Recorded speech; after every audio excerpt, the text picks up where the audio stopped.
Ralph Shaheen, Tommy Baldwin with you as we're back here in Seekonk.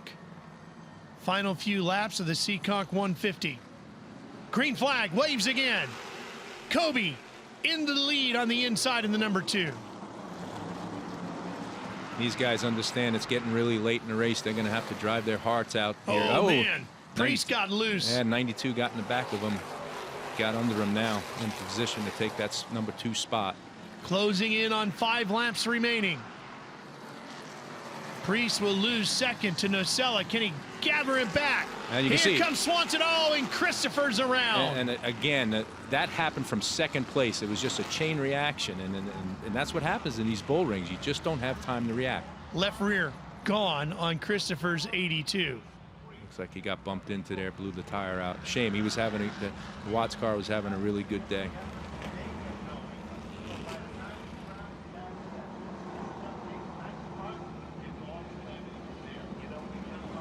Just driving on that rim.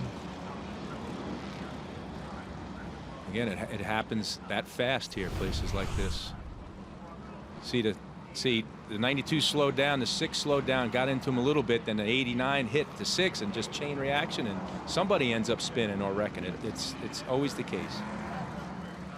That's why I see, not only here, but I see the Riverhead Raceway Tour race that's coming up in about a month as another pivotal race on the points. Things like this happen so fast. Christopher has brought the 82 into the pits. Here's Derek. Ted Christopher brings the Danny Cesspool service number 82 down to the crew. Just a left rear flat tire on his car after he got spun out was the cause of the caution. They're going to put a different left front on and get Ted Christopher back out there. Unfortunately, a tough break for him, who was running in the top 5 when he got spun out. Now, when we have the restart to this race, there's going to be 2 to go.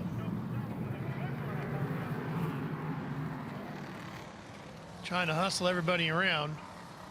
They don't want to get everybody together as fast as they can so they can get as much green laps as they possibly can for the fans. Great turnout tonight.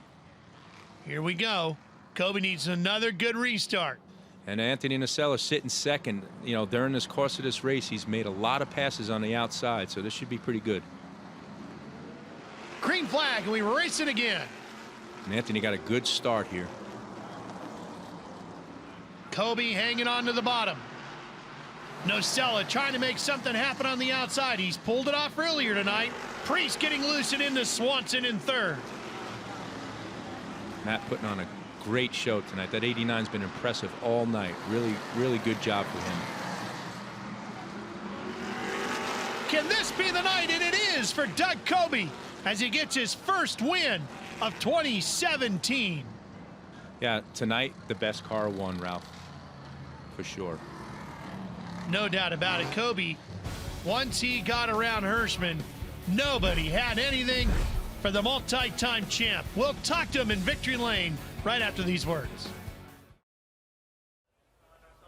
Welcome back here, Seekonk, Massachusetts, as the fans make their way out of the racetrack after Doug Kobe finally makes his way to victory lane this season. What a celebration this will be. A lot of emotion, I'm sure, as they have finally gotten the victory they've longed for this year. Here he is, Derek. Well, wins are exactly what Doug Kobe said he needed here tonight. Wins were what he needed to stay in the points. We talked earlier in the day, and the emphasis was on winning, and tonight you did just that. Yeah, we're clawing our way back into this. I'm just really thankful that we have Mayhew Tools on board, and we got him our first win. It's too bad it's late August by getting it, but, you know, my team's been working so hard all season to claw back into this points deal, and we got four top 2s in a row now in our first win of the season, and 5 races to go. So really good adjustments by Phil and Alex tonight. They gave me a great car, and thing was rolling the middle, and that's what we needed all day, and they gave it to me tonight. What happened out there on the track with you and Matt Hirschman?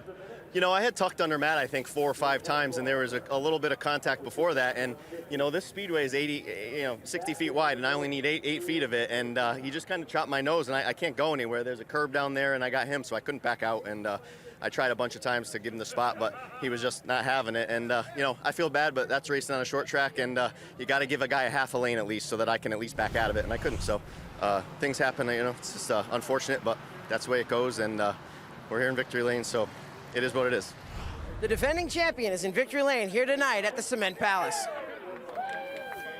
Well, that's definitely going to shake things up in the point standings. Let's take a look at the final results here. Nocella, boy, what a great run for young Anthony. Yeah, great race. Matt Hirschman working his way back up to 7th. Gary McDonald and Wade Cole with both good runs in the top 10 tonight. Yeah, Priest and Bonsignor keep themselves alive in the points, but look at how far back we got to go before we see Timmy Solomito all the way down there in 22nd. That's going to hurt. Here's Derek once again, this time with Anthony. Well, Anthony Nocella started 13th at the drop of the green here tonight. He's not a regular on the NASCAR Whelen Modified Tour, but he has won here in the past. And is it that former experience that helped you to get to the podium tonight? Yeah, I believe so. You know, the experience definitely it's a little more in my environment. You know, you go to some of the different tracks with these guys. They have a million laps around there where I don't, and it makes it tough to get to the front. But, you know, here I knew we had experience here, and I knew kind of how to save the car a little bit sometimes, you know, and what I needed for feel coming into the race. And we were decent in practice, you know what I mean? We ran like 10th, 11th. We were decent, but nothing special. But we knew lap time-wise we were real consistent, where some guys started to fall off after we ran a quick lap. And we were hoping that was going to be our strength as the race went forward. You know, the car would start coming into its own. And it did, you know. The car just kept getting better and better as we ran. And we lost power steering, which set us back a little. And then got spun around there and had to come back through. But I knew the car was real good and just kind of tried to pace myself. They were telling me on the radio some of the lap times, and we were quicker than everyone under those green flag runs. So just tried to keep the car straight, pace ourselves, and let them come back to us. And we just, I don't know, had to hustle the car there at the end. You know, good racing with Ryan there at the end, a little bumping and banging, but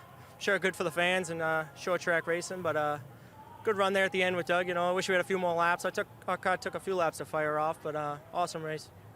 Nice strong run for Anthony Nocella, who is only running 1 or 2 races so far this year. So here are the new point standings, and look at this. Priest leads it now just by 2 over Kobe. Pennick is only 3 back. Solomito drops all the way to 4th, 11 down. And Bonsignor, 14 markers out of it, but very much alive in 5th. So let's meet the new points leader, former champion of the Tour. It's with Derek. Well, for a guy that has a love-hate relationship with this track today, he kind of liked it a little bit. And was tonight's race a little better for you? It's better than what I'm used to. A 3rd place is a solid day, especially for my car owner, Eddie Partridge, and Eddie and Connie. It's hard racing like that when you aren't able to contend for a win, but if you can, you know, have a race like we just did where it's a top 3, nothing really to be ashamed of, it's a good day. How was the car during the race? Because it looked like a lot of guys were sliding around out there. Yeah, I was definitely sliding around. I was actually looking at my tires. They're pretty glazed over, so I wasn't bad. I think track position for me with a car that I had was kind of key, but just something to build on the notebook for next year, and hopefully we can be better. It's another top 5 finish for Ryan Priest here at Seekonk. Well, the next race on NBCSN is going to be the NASCAR K&N Series from the East. Visit Hampton 150 from Langley Speedway. See it Thursday, September 7th